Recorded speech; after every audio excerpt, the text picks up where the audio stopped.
Are you wondering how your resume will perform when it comes to breaking into tech? Welcome back to the Resume Review series, where I review your resumes that you send in. My name's Nick Cosentino, and I'm a Principal Software Engineering Manager at Microsoft. In these videos, I talk about the pros and cons of the resumes that you've sent in to try and help make sure that you can land your next job. If you're interested in having the opportunity for your resume to be reviewed, you can submit it to resumes@devleader.ca. Now, a disclaimer before I jump into this resume is that everyone who submitted these resumes wants my feedback, and I'm not going to be roasting or grilling or making fun of anyone for sending in. My goal is to call out the things that I think are working really well and the opportunities for improvement. Of course, if there's something that stands out that I think is a big no-no, I will call that out as well. For this individual, they mentioned that they were trying to break into tech, so when we go over their resume, we will notice that it is quite light, and that's going to be the reality for basically everyone who's trying to get started. That's the first thing that I want to call out, because if you're comparing this resume to other resumes that you'll see in this series, you might say, hey, this one's really light, this one's really heavy, what's the difference? Why do they look different? Is that okay? And the reality is, yeah, when you're getting started, you're going to have less experience. If we go over at a high level for what this person's included, they have some skills and technologies at the top. They have education and training, sort of as the meat of their resume. And then at the end, they have a little bit of experience. If we want to go through this at a high level, we can see that clearly they don't have, much experience because they haven't been in the industry yet, but they did include some other work experience that's not exactly specific to software development. And I don't think that there's anything wrong doing that when getting started. Basically, if you have some working experience, that's probably better than zero. So I think that there are opportunities where you can call this stuff out. However, if you are in a position where you've had multiple job opportunities and you're not just getting started, you probably don't need to include everything that you've ever done, just the relevant pieces. Let's go ahead and start from the top. I do think that it's helpful to call out skills. Having some keywords and stuff like that right at the top can be useful. The thing that I always mention with this is that if you're having your resume reviewed by either automation or someone that has to go through a ton of resumes, they're probably looking to optimize their time. So if they can identify keywords that stand out for the position that they're looking for. So say that they're recruiting for a front-end position and they need React developers, then they might be looking for the keyword React to stand out, right?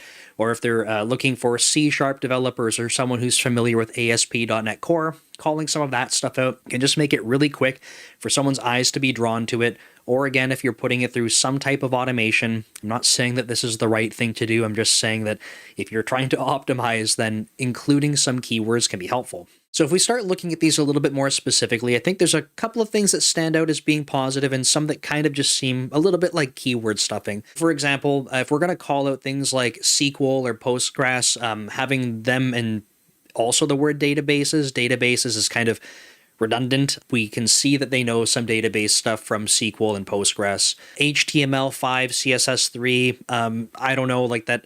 I guess that's probably helpful for someone who's entry level, but it might seem kind of basic. I see grid just called out here. Maybe not so helpful, but I think that there are some helpful things, right? Like we have JavaScript, TypeScript, so some languages being called out, familiarity with Git. They have GitHub and version control separately from that. I might just say Git, to be honest, or if you knew other version control systems like Subversion. I don't really know who's using a lot of other things other than Git. Mercurial, I guess, but other than that, not a whole lot, which is fine. If you know them, call them out. I see React. I think that's good to call out. Kubernetes, Azure, AWS. So I think that's good, right? But when we have like back-end web development as like a thing in addition to like some of these back-end pieces, I don't really see that being a huge benefit. For example, like why wasn't front-end called out? Right? And I don't think that would be helpful. I'm just saying the consistency here, I would probably keep it more towards the technologies. That way it's a little bit more specific. That's my take on this. But again, there's something that's really positive to call out here is that we do have a breadth of different technologies and skill sets that is helpful. We can go across clouds. We can work with SQL. We can work with React. I think that that's helpful. Node.js. So there's some good stuff here. I think that's helpful, but make it a little bit more succinct to really just make the other pieces stand out so that it's not just a little bit too generic mixed with some technologies. Let's go to education and training though. So again, this is the core part of this person's resume, right? It's the entire centerpiece. Since education and training is the entire core part of the resume, this is where I'd be hoping to see some standout things, right? What makes this individual going to be someone that stands out against the other candidates? Now, at this point, it's probably worth mentioning, and I try to call it out on every resume review video, but there are two things that I always like to mention. And the first is going to be that we want to find ways that we can stand out against the other candidates. So that's going to be one part, what makes you unique. And the other thing is that for every single line on the resume, we want to be asking ourselves the question, why should the reader of this care? What's the point of it? And again, that's not to sound facetious or sarcastic or make someone feel like they're, dumb or silly for writing something. But when you are writing your resume, why should the person who's reading this line care? There needs to be a point for it to be there, right? And if you're on the fence about it, then take it out. Replace it with something else that's more valuable. When I look at the education and training part, I can see that they have essentially two sets of coursework, which are going to be the first part here and this part here, so the third part down. I can see that they have a boot camp, and I can also see that they are going for their degree in accounting and finance. So sometimes people will say, well, oh no, look, like we have accounting and finance. That's not CS. That's not computer engineering. That's not software engineering. Oh no, that's the end of the world. And I don't think that's the case. I think that having some type of education can be helpful. I'm not saying that you need to have it. I think that it can be helpful to show that you're going through and trying to better yourself in different ways. Yes, of course, having something like, computer engineering, computer science, software engineering, those types of things for some recruiters will stand out more. And some people will say altogether that they don't even care about college or university. I think it's nice to include if you have it, why not? But in this particular case, it's going to be hard to call out what sort of benefit that might be adding for the jobs that they're after. I think if you have it, include it. Same thing for boot camps, right? If you have a boot camp, I think that is helpful to call out. Same point around the college and university part. Some people will say, I don't really care if there's a boot camp involved. But I would say, for my personal opinion, if you've gone through some type of education, whether that's college, university, boot camp, I think it's great to call out. I think that to me demonstrates that you have an interest in learning and bettering yourself. And for me personally, when I'm hiring engineers, that is a trait that I like to look for. To me, it's not as important as which college or university you went to, right? If you had Harvard written down versus some other college or university I hadn't heard of, I'm not going to be sitting there judging you going, oh, not Harvard, like shame on you. No, like you did something, you went to some other education system, and that's great, right? Like, I think that's helpful for you to be able to grow and get better. And for me, that stands out. I think that's beneficial. It doesn't have to be college or university, though. If you have a boot camp, that's great too. If you don't have any of those things, that's not a deal breaker for me either. I am trying to see, personally, how you try to approach your learning. How are you trying to get better and improve? So if you have other ways to call that out with projects or other things, that's going to demonstrate to me that you're interested in learning. I think that's very helpful. So they do have a boot camp here as well. And again, if we're looking through what we see here, like keywords, right? I think it's great they included some keywords, HTML, CSS. We see that in the first part, the second part as well. And then we see Tailwind CSS, right? So we can see across three of them, we have like some front-end stuff going on. See JavaScript. I see back-end and front-end development in the boot camp.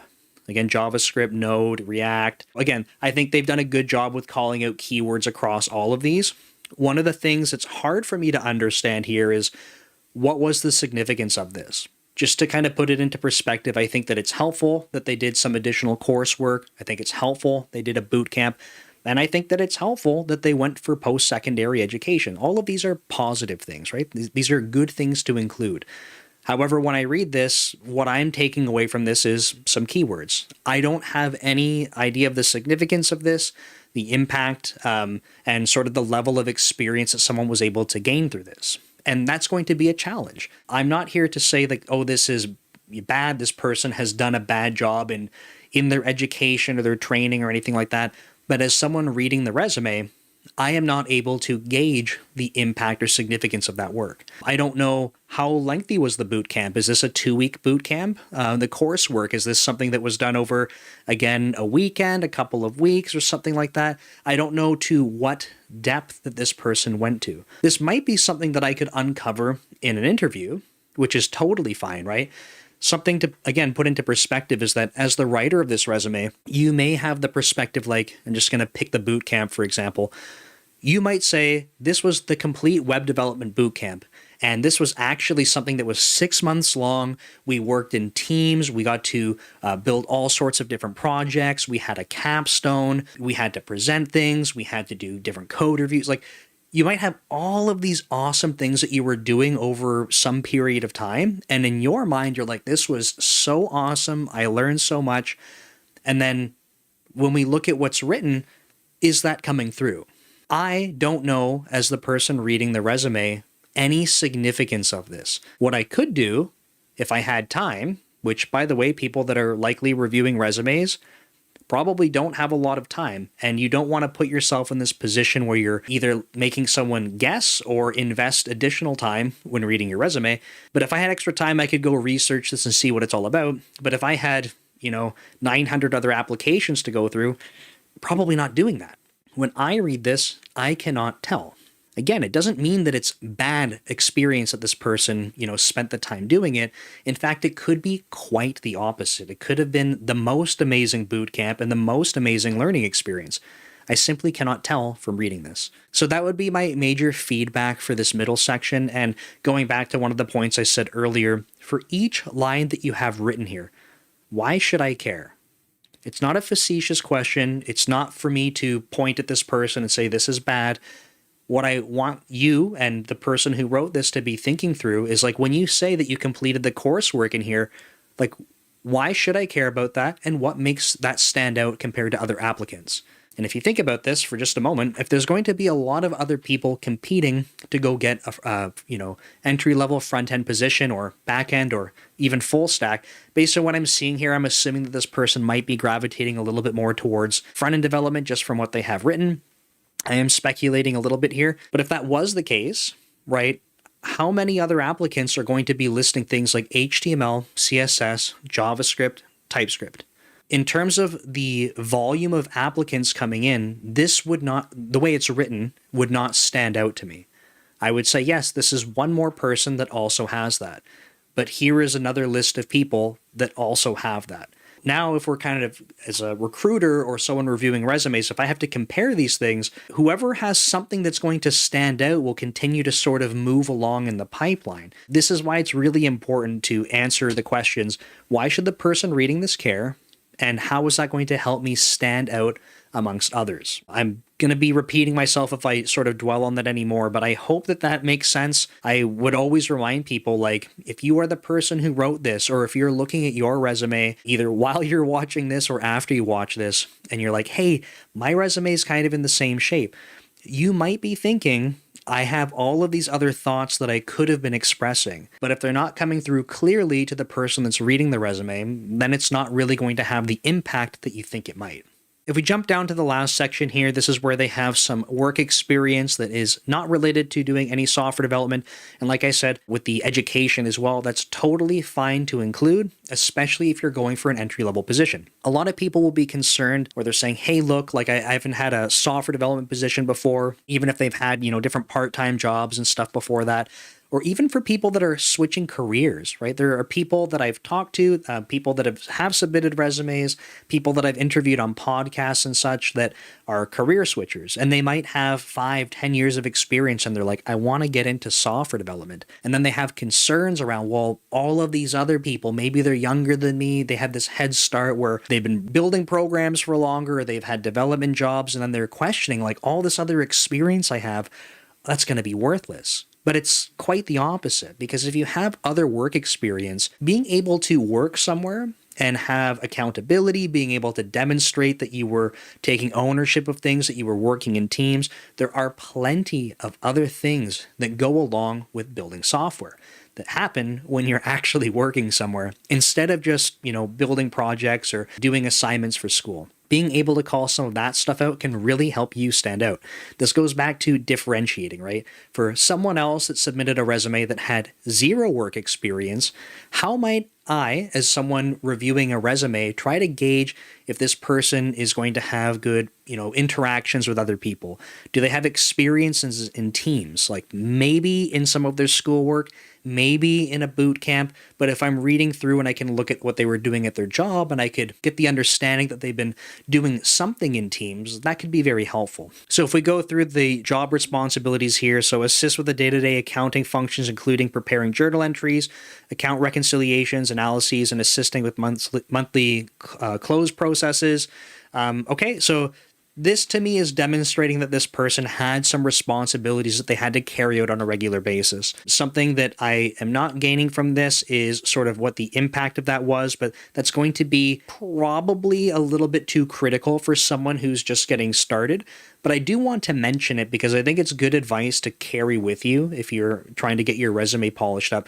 If you can think through this work and how that might have had an impact on the regular functions, being able to demonstrate that in a quantitative way could be helpful, right? So at least at a high level from this first point, I can understand that this person had regular responsibilities that they were accountable for, and that is helpful. That might be something in an interview, if this person made it to that phase, that I would be saying, hey, tell me about that, right? Tell me about how you were able to demonstrate accountability and ownership and what that looked like. And this could lead into some good behavioral interview questions and answers for this candidate. So they say responsible for vendor onboarding, handling incoming invoices, obtaining necessary approvals, facilitating payments to vendors. So this is an example, and this might not stand out to some people, but this is an example of having to work with different stakeholders. Some people that have never had to do this before are going to be in a position where perhaps their communication skills and understanding how to navigate work with others doesn't really stand out as much. But this person does have some of that experience.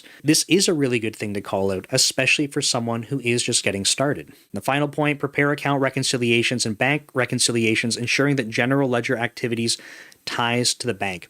Overall, I think that this is good stuff to call out because there are some other skill sets and experiences that are not exactly software development in terms of like the technical pieces that we always think about, but these do tie into being able to work in teams and sort of regular activities that we're going to be doing in general. Personally, I would not ignore this kind of stuff, especially if you're just getting started. If this person had a ton of other work experience, especially if it was more related to software development, I would start pushing this kind of thing off of the resume, but for getting started, I think it's great to include. So far, I've gone through the different sections of this resume, kind of called out different pros and cons, but there's one thing that really stands out to me that is missing from this resume that I think would help a tremendous amount, especially given where they're at in their career journey. And that's going to be side projects. On this particular resume, I don't see anything called out about things that this person's built.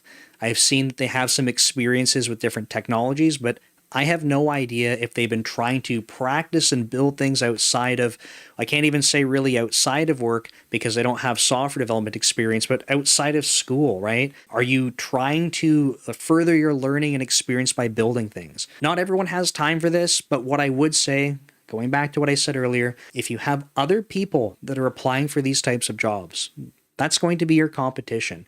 If other people are creating the time for side projects and things like that, that's something they can include on a resume that is even more experience that can help them stand out. The person that submitted this may have some stuff that they are building on the side, right? It doesn't have to be something that they're selling for money or anything like that, but just trying to get more experience, build things, that can be super helpful. If they do have that, I would absolutely include it. And if they don't have that, that is something that I would say you might want to try and find some time to carve out because that's going to be something your competition is doing.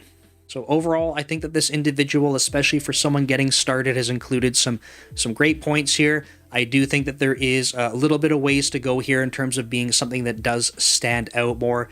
And I think, like I said, one of the biggest things that would really help is taking some of these experiences and trying to demonstrate through calling out on different projects that they built, and having a section for that would help a lot. So that would be my feedback for this individual. And if your resume is in a similar sort of format or state that this person's in, then that would be my recommendation to you as well. So if you're interested in having your resume reviewed, remember that you can submit it to resumes@devleader.ca. Thanks so much for watching, and I'll see you next time.